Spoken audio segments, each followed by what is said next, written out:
Trenbolone, the king of hardening agents. When you see bodybuilders with that dry, grainy, vascular look on stage, Trenbolone is almost always involved. This veterinary steroid, originally designed for cattle, produces dramatic muscle hardness while burning fat simultaneously. Ronnie Coleman never explicitly admitted using Tren, but his extreme vascularity and conditioning at 300 pounds tells the story. Trenbolone increases nutrient partitioning, meaning calories preferentially build muscle instead of storing as fat even in a deficit. Dosages range from 200 to 700 milligrams weekly. Side effects include severe night sweats, insomnia, anxiety, cardiovascular strain, and the infamous tren cough after injection. Recovery after stopping is brutal because it suppresses natural testosterone production for months. Clenbuterol, the fat-burning beta agonist.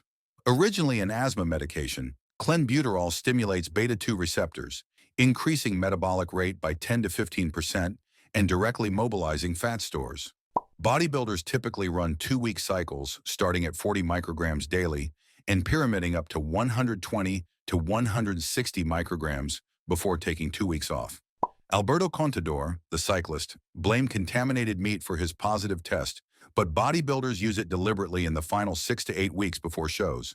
Side effects include hand tremors, increased heart rate, muscle cramps, insomnia, and cardiac hypertrophy with long-term use. Most pros stack it with T3 and Trenbolone for maximum fat loss while preserving muscle.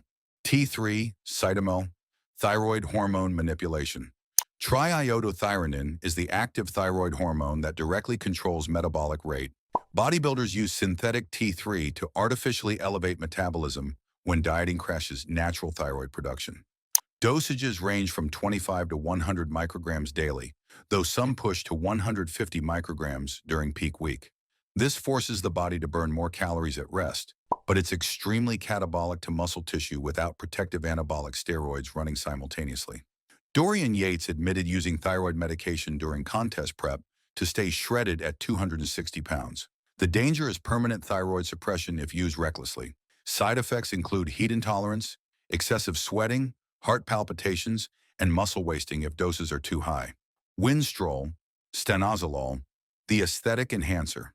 This oral steroid creates the dry, hard, vascular look judges reward.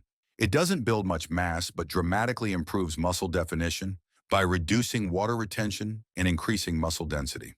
Ben Johnson's positive test at the 1988 Olympics exposed Winstrol to mainstream awareness. Bodybuilders typically use 50 to 100 milligrams daily for 6 to 8 weeks leading into shows. It's extremely harsh on lipid profiles, tanking HDL cholesterol by 50 to 70% while raising LDL significantly. It's also hepatotoxic, stressing liver enzymes after just weeks of use. Joint pain is common because it dries out connective tissue along with subcutaneous water. Masteron drostanolone, the contest prep staple. Masteron doesn't build significant muscle, but acts as a mild anti-estrogen while hardening existing muscle tissue. It's particularly effective at revealing muscle separation and striations when body fat is already low. Bodybuilders use 400 to 600 milligrams weekly in the final 8 to 12 weeks before competition. Side effects are relatively mild compared to other cutting drugs, mainly androgenic effects like accelerated hair loss and increased aggression. It doesn't aromatize to estrogen, making it popular for avoiding water retention. If you're getting real information here that no one else is willing to share, hit that subscribe button. DNP2,4-dinitrophenol, the most dangerous fat burner. This industrial chemical literally increases cellular heat production by uncoupling oxidative phosphorylation. Fat loss is guaranteed and dramatic. 1 to 2 pounds daily is possible. But DNP has killed numerous bodybuilders because the lethal dose is only 3 to 4 times the effective dose, and it has a 36-hour half-life that accumulates. There's no antidote for overdose. You literally cook from the inside out. Dosages are 200 to 400 milligrams daily for 7 to 14 days maximum. Side effects include extreme sweating, yellow-tinted vision, neuropathy, and potentially fatal hyperthermia. One mistaken dosing and you die over 2 to 3 days while doctors watch helplessly. Anavar, oxandrolone, the safe oral. Marketed as mild, Anavar still significantly enhances fat loss while preserving muscle during caloric deficits. Women's physique competitors love it because it produces minimal virilization at 10 to 20 milligrams daily. Men use 40 to 100 milligrams daily. It improves muscle hardness and vascularity without significant water retention. Liver toxicity exists, but is less severe than Winstrol. It still crashes HDL cholesterol substantially. The biggest issue is that real Anavar is rare. Most products contain cheaper substitutes like Winstrol or Dianabol. Halotestin, the strength and aggression compound. Bodybuilders use halotestin for 2 to 3 weeks maximum before shows because it dramatically increases muscle hardness, aggression, and strength without adding mass or water. Dosages are 10 to 40 milligrams daily. It's among the most hepatotoxic oral steroids available, capable of causing liver damage in just weeks. The psychological effects include extreme aggression and irritability that can become uncontrollable. Mike Tyson's aggressive behavior during his peak years coincided with rumored halotestin use. Equipoise, boldenone, the lean mass preserver. Originally a veterinary steroid, Equipoise increases red blood cell production dramatically while promoting lean muscle retention during cuts. Dosages range from 400 to 800 milligrams weekly for 12 to 16 weeks. The increased hematocrit improves endurance, but also thickens blood, requiring regular blood donations to prevent stroke risk. Side effects include increased appetite and significant anxiety in many users.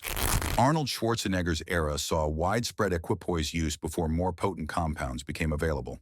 Lasix, furosemide, the final week secret. This prescription diuretic strips water from under the skin in the final 24 to 48 hours before stepping on stage. Bodybuilders use 40 to 80 milligrams taken the day before and morning of the show to drop 5 to 10 pounds of water weight, revealing extreme conditioning. The danger is severe dehydration, electrolyte imbalances causing cardiac arrhythmias, muscle cramps, and fainting. Several bodybuilders have died from diuretic abuse combined with dehydration protocols. Flex Wheeler suffered kidney failure, partly attributed to diuretic abuse during his competitive years. Insulin, the double-edged anabolic. Bodybuilders use fast-acting insulin post-workout to drive nutrients into muscle cells. Dosing is typically 5 to 10 international units immediately post-training with 50 to 100 grams fast carbs to prevent hypoglycemia. Dallas McCarver's death was linked to insulin complications. Incorrect dosing causes blood sugar to crash, leading to seizures, coma, and death. The anabolic effects are real. Insulin is the most anabolic hormone in the body, but the danger makes it indefensible for aesthetic goals. Subscribe for more unfiltered truth about what really happens in competitive bodybuilding. Growth hormone, the recovery enhancer. Pharmaceutical HGH costs thousands monthly, but provides dramatic fat loss, improved recovery, and enhanced muscle fullness. Bodybuilders use 4 to 8 IU daily, split into multiple doses. Side effects include insulin resistance, carpal tunnel syndrome, joint pain, and potential organ growth. Sylvester Stallone was caught with 48 vials of HGH entering Australia in 2007. It's particularly effective when combined with insulin and anabolic steroids. The problem is maintaining the results. Stopping HGH after long-term use causes rapid deflation and fat regain. Why this protocol is suicide? Stacking 5 to 8 different compounds simultaneously for months creates catastrophic health consequences. Liver values skyrocket, kidney function deteriorates, blood pressure reaches stroke levels, lipid panels look like heart attacks waiting to happen, and mental health suffers from hormonal chaos. Yet competitive bodybuilders accept these risks for trophies and sponsorships. Rich Piana openly discussed his drug use before dying at 46 from heart disease. Dallas McCarver died at 26. The average competitive bodybuilder dies 10 to 15 years earlier than the general population. These drugs work incredibly well for creating inhuman physiques, but the cost is measured in years of life, organ damage, and psychological trauma. The enhanced bodybuilding lifestyle isn't sustainable or worth the trade-off for 99.9% of people who consider it.